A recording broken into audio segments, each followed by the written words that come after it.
নমস্কার বন্ধুরা, আপনাদের সকলকে আমার চ্যানেলে স্বাগত জানাচ্ছি। বন্ধুরা, অক্টোবর নভেম্বর মাসে যেন আমরা গাছ ভর্তি অপরাজিতা ফুল পেতে পারি, তার জন্য কিন্তু আমাদের এই সেপ্টেম্বর মাস থেকেই অপরাজিতা গাছের পরিচর্যা করতে হবে। আর অপরাজিতা গাছকে কিন্তু এই সেপ্টেম্বর মাস থেকেই খাবার দিতে হবে।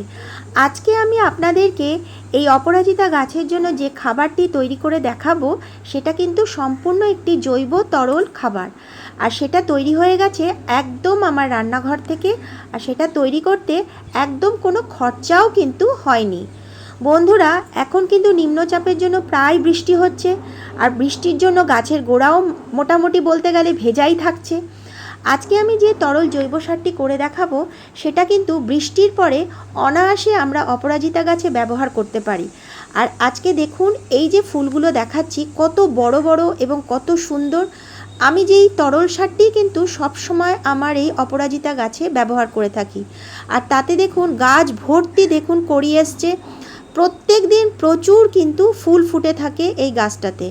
আমি কিন্তু কোনো রকম রাসায়নিক সার ব্যবহার করি না, বাড়ির তৈরি জৈব সার ব্যবহার করেই কিন্তু আমার এই গাছটা এত সুস্থ এবং এত সুন্দরভাবে বড় হচ্ছে।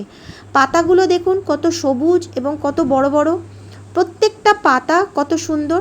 এই গাছটাতে কোনো রকম পোকা বা কোনো রকম রোগও কিন্তু হয়নি। দেখুন কত ফুল ফুটেছে।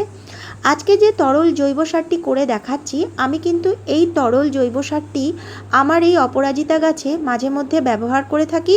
আর এটা ছাড়া কোনো রকম রাসায়নিক সার কিন্তু আমি দিই না। তা চলুন বন্ধুরা, আপনাদেরকে দেখাই সেই সারটি তৈরি করা।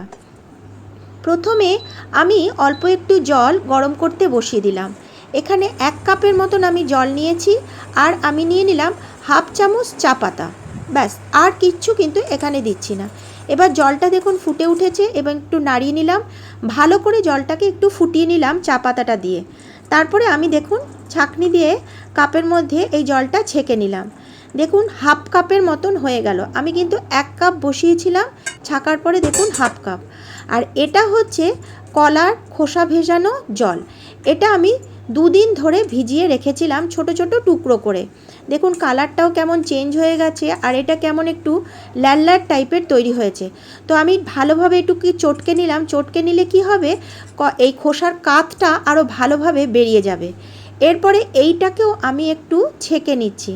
দেখুন কত সুন্দর কালারটা চেঞ্জ হয়ে গেছে, একদম একটা অন্য রকম কালার তৈরি হয়েছে। আমি 1 কাপ এটা নিয়ে নিলাম, আর বাকিটা আমি রেখে দিলাম। এটা আমার অন্য যে কোনো গাছে আমি ব্যবহার করে থাকবো, কারণ আমি রাসায়নিক সার কিন্তু খুব একটা গাছে ব্যবহার করি না। এই দুটো সারই আজকে আমি আমার অপরাজিতা গাছে ব্যবহার করব। আর এটা ব্যবহার করেই কিন্তু আমার গাছ একদম সুস্থ। তো আমি একটা খালি বাটি নিয়ে নিয়েছি, আর 1 কাপ আমি কলা ভেজানো জলটা নিয়ে নিলাম দেখুন। আর এই হাফ কাপ আমি নিয়ে নিলাম এই চায়ের লিকারটা। এই দুটোকে একসাথে আমি মিশিয়ে নিলাম। আর এর সাথে মেশাচ্ছি 1 কাপ আমি প্লেন জল। এই রেশিওতে আমি মেশাচ্ছি। দেখুন এটাকে ভালোভাবে আমি নাড়িয়ে নিলাম। এইবার এই জলটাই আমি গাছে ব্যবহার করি। আর ঠিক 15 দিন পর পর আমি কিন্তু আমার অপরাজিতা গাছে ব্যবহার করি। তাতেই কিন্তু আমার গাছ সুস্থ, গাছে প্রচুর ফুল ফোটে এবং গাছের পাতা একদম সবুজ সুন্দর সুস্থভাবে দেখুন বেড়ে উঠেছে। তো গোড়াটাকে একটু আমি হালকা করে নিচ্ছি, কারণ বন্ধুরা আমি সবসময় আপনাদেরকে বলেছি, আমি যখনই কোনো লিকুইড সার কি দানা সার যাই ব্যবহার করে থাকি না কেন, গোড়া সবসময় একটু হালকা করে আমি নিই।